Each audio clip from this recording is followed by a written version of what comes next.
Le membre inférieur, le genou, la cheville et l'épaule. Au mieux pas que j'en parle. On a travaillé pendant de nombreuses années à savoir comment on pouvait évaluer la reprise sportive chez les patients. Parce que c'est une question que tout le monde se pose. Même en 2022, il y a encore de la controverse, il y a encore des discussions. On ne sait pas s'il faut que le patient reprenne à 3, 4, 8 mois, 9 mois. On voit qu'en fait, en fonction des chirurgiens, vous avez des indications différentes. Parfois, c'est en fonction des techniques, parfois, c'est très variable. Il n'y a pas vraiment de consensus. Alors, vous allez avoir parfois des demandes d'évaluation sur des machines très chères comme l'isocinétisme, qui maintenant a quelques années, ça a été beaucoup développé dans les années 80. Vous mettez un patient sur une grosse machine qui coûte entre 100 et 120 000 euros. Et puis, vous lui faites faire des mouvements assez violents, flexion-extension, pour avoir une force du quadriceps, des ischio-jambiers, un ratio équilibre ischio-jambier-quadriceps. On a des indices de fatigabilité, on peut analyser des courbes. Après, on peut faire d'autres évaluations, des évaluations cliniques simples, comme les mesures centimétriques au niveau du quadriceps, la mobilité, la douleur. Voilà, il y a plein de choses à faire, mais on patauge un peu. Le premier élément sur lequel on a travaillé, c'est de se poser des bonnes questions en fait sur le souhait que devait avoir le patient et le chirurgien luthier. Donc, en fait, qu'est-ce qu'on souhaite pour que ce patient soit autorisé à reprendre le sport? Essayez de le régler.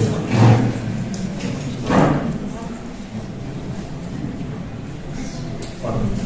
Et en fait, ce qu'on souhaite tous quand le patient reprend le sport, c'est qu'il ne récidive pas.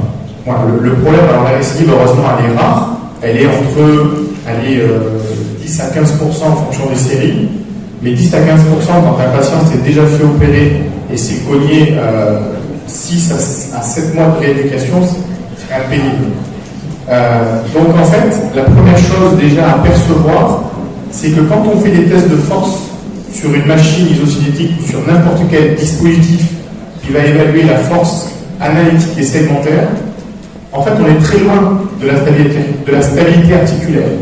La stabilité articulaire, c'est un processus complexe qui fait intervenir à la fois les récepteurs, à la fois les boucles de rétrocontrôle et d'anticipation, qui fait intervenir le schéma moteur central dans un contexte. Donc, c'est quelque chose vraiment de multifactoriel qui dépasse le simple mouvement phasique et analytique. Et on le voit dans les faits. Si je vous montre deux types de sportives, à votre avis, laquelle sera la plus stable, laquelle sera la plus forte? Donc en fait, on a très peu de corrélation directe entre la force et la stabilité.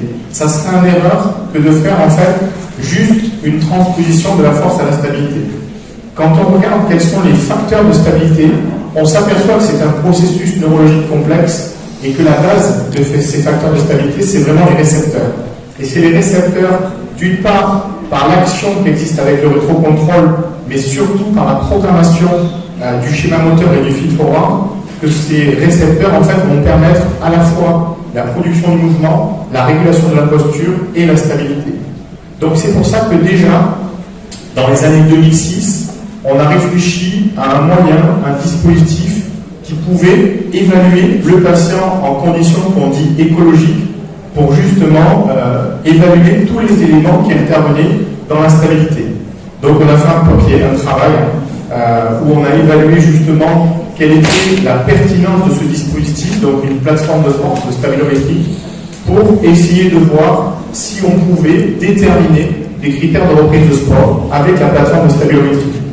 Alors, on a fait un travail avec deux groupes, qui étaient des groupes homogènes, 14 sujets d'un côté avec une rupture d'un croisé et 16 sujets sains de l'autre, à peu près équilibrés au niveau de la proportion homme-femme, au niveau de la taille et du poids. Et on a évalué ces patients sur des plateformes de force pour voir un peu si déjà il y avait des critères et des facteurs qui pouvaient mettre en évidence la rupture du croisé antérieur chez la population cible par rapport à la population saine. On s'est aperçu d'une évidence, et là on enfonce une porte ouverte, c'est que les gens qui ont une rupture du ligament croisé d'un côté vont appuyer principalement de l'autre côté. En fait, le corps s'adapte et va surcharger le côté sain par rapport au côté traumatisé. Donc quand les gens avaient une lésion à droite, ils ont appuyé à gauche, Et quand les gens avaient une lésion à gauche, ils vont appuyer à droite, et le groupe témoin était à peu près centré. Mais il y a un élément qui est encore plus intéressant, c'est que quand on compare la station unipodale par rapport ici à des sujets sains, on s'aperçoit que le côté rompu a une augmentation des valeurs au niveau de la stabilité, donc le patient est moins stable. Les choses importantes, c'est que même le côté sain, il est moins stable, alors que c'est un côté qui a son croisé antérieur. Donc ça doit mener à la réflexion sur toutes ces ruptures contralatérales qui interviennent 3 à 4 ans après la chirurgie. C'est probablement que ces gens ont une perturbation à la base qui est bilatérale. Est-ce qu'elle est secondaire à la rupture du croisé ou pas? On n'a pas su mettre en évidence.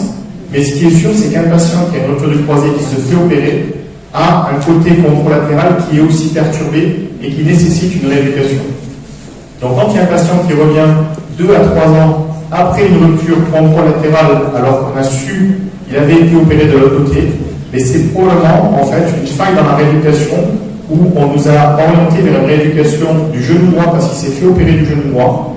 Et si on utilise en rééducation que des choses pour le genou droit, ben on lui donne de bonnes chances 3 à 5 ans après qu'il fasse une rupture du côté contralatéral. Donc la rééducation d'une rupture d'un croisé d'un côté nécessite une rééducation des deux côtés. Après, on voit quand même que ces éléments sur plateforme de force, c'est ancien, 2006, et la date à laquelle on a fait la publication, ont certaines limites. Deux limites. La première, c'est que la plateforme de force n'évalue que le rétrocontrôle et pas l'anticipation. Et deuxième limite, c'est que le ligament ne code pas en statique, et quand on évalue les patients sur plateforme, ils sont en statique. Donc, si c'était à refaire, on ne le referait pas, c'est fait. Et donc, en fait, on a évolué. On a évolué avec des tests maintenant dynamiques. Des tests dynamiques avec des accéléromètres, c'est-à-dire en fait des dispositifs qui permettent d'évaluer la détente verticale du sujet.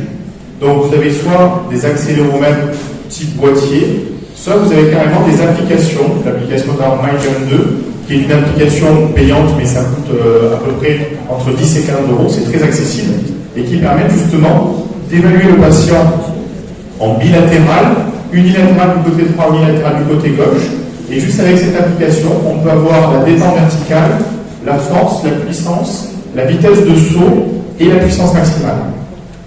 Donc au niveau des procédures, en fait, ce qui se passe, c'est que ce soit sur une application de téléphone ou sur un accéléromètre, on met dans la machine le poids du sujet, et après, quand le patient saute, avec des modèles mathématiques, on arrive à calculer justement quelle a été la force, quelle a été la puissance, quel a été le temps de vol. Tout ça, c'est, on va dire, avec un algorithme qui décide tout ça, et qui permet que ça soit en bipodal, soit en unipodal, d'avoir une valeur d'un côté par rapport à l'autre.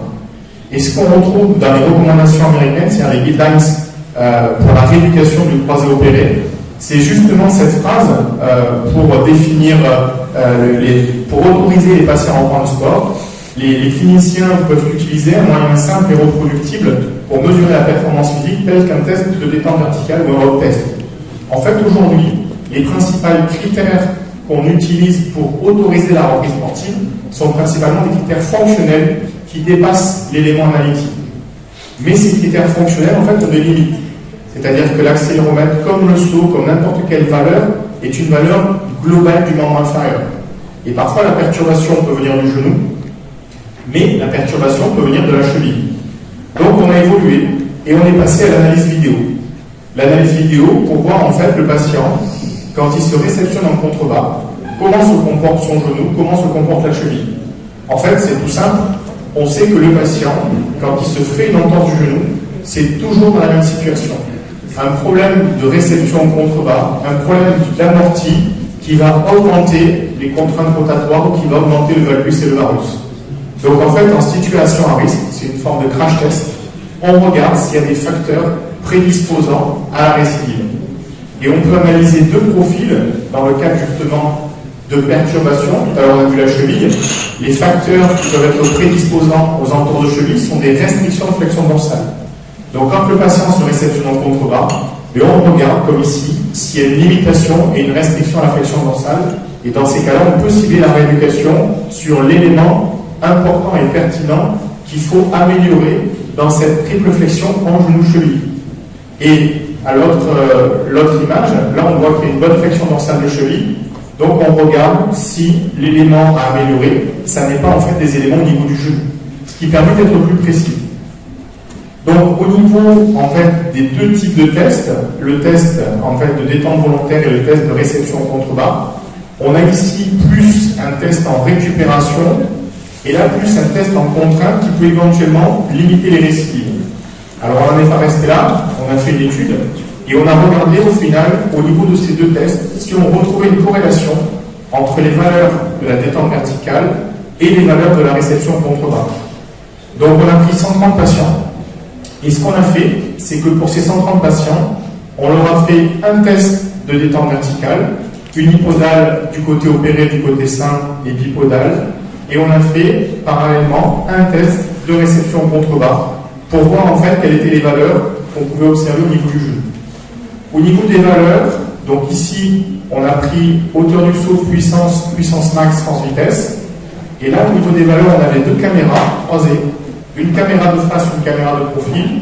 On a regardé ce qu'on appelle l'angle de valgus dynamique, c'est-à-dire si vous avez un patient qui déjà dans la réception contrebas a un valgus supérieur à 12 degrés, ça a été les valeurs de la vente, qui a fait beaucoup de travaux là-dessus et qui a montré dans le cadre de la prévention des ruptures du croisé antérieur que tout sujet sain avec un valgus dynamique à la réception contrebas de plus de 12 degrés était un sujet à risque.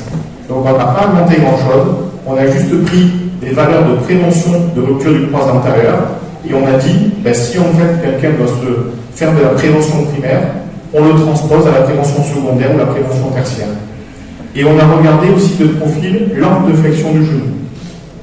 On a mis tout ça dans une boîte statistique de corrélation, donc avec un coefficient de Pearson.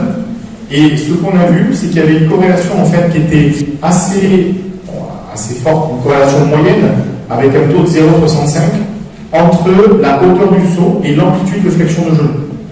Probablement que pour le valgus dynamique, c'est assez difficile parce que quand le patient se réceptionne en contrebas, on ne peut pas maîtriser la rotation de hanche. Donc en fait, le fait qu'il y ait une rotation de hanche qui soit modifiée, modifie la calcul de l'angle du valgus. Donc avec cette absence de maîtrise de rotation de hanche, on a du mal à maîtriser le valgus dynamique. Par contre, de profil, quelle que soit la rotation de hanche, on arrive bien à calculer l'angle de flexion. Et quand on regarde les travaux de la littérature, on se retrouve dans les mêmes arguments que tout à l'heure. C'est-à-dire qu'en fait, on est vraiment dans un problème de consensus. Mais si on regarde par contre, en fait, d'une part, une analyse de ce qui a été fait pour la prévention et d'autre part, les modèles mécaniques, on s'aperçoit très bien que quand vous avez un sujet ici qui n'a plus de triple flexion en genou-cheville, ce qui va se passer, c'est que soit il va être sur une composante ici varisante, et donc dans ces cas-là, il peut se faire un mécanisme en varus flexion rotation interne, soit il va être sur une composante valgisante, comme ici, et vous allez avoir un mécanisme de valgus flexion rotation externe. Alors je crois que je suis le seul aujourd'hui à ne pas vous avoir posé de question, et je vais vous en poser une. Selon vous, quel est le sport qui provoque le plus de rupture du croisé antérieur?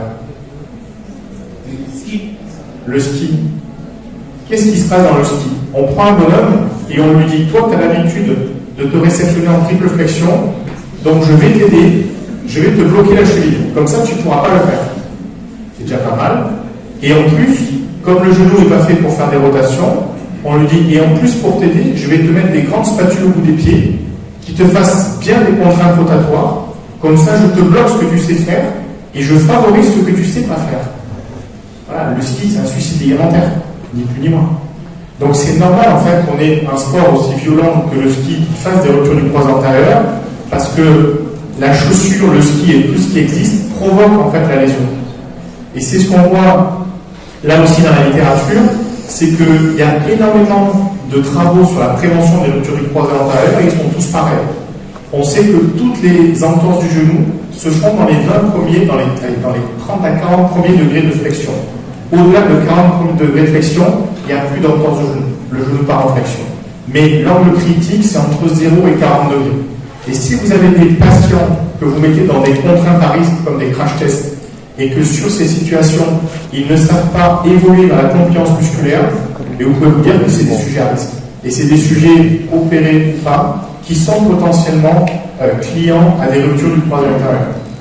Donc, au niveau des tests cliniques, au niveau des critères de reprise, il n'y a pas de recette miracle, il n'y a pas d'élément plus qu'un autre. Ce qu'il faut, c'est une association de choses, que ce soit entre la clinique simple, c'est-à-dire l'évaluation de la mobilité, de la douleur, mais peut-être associé à des critères fonctionnels, mais qui soient à la fois des critères de récupération, mais surtout des critères de prévention des récidives, puisque la priorité que tous on a, c'est que le patient puisse faire son sport sans revenir avec une rupture de la plastie ou du croisé antérieur.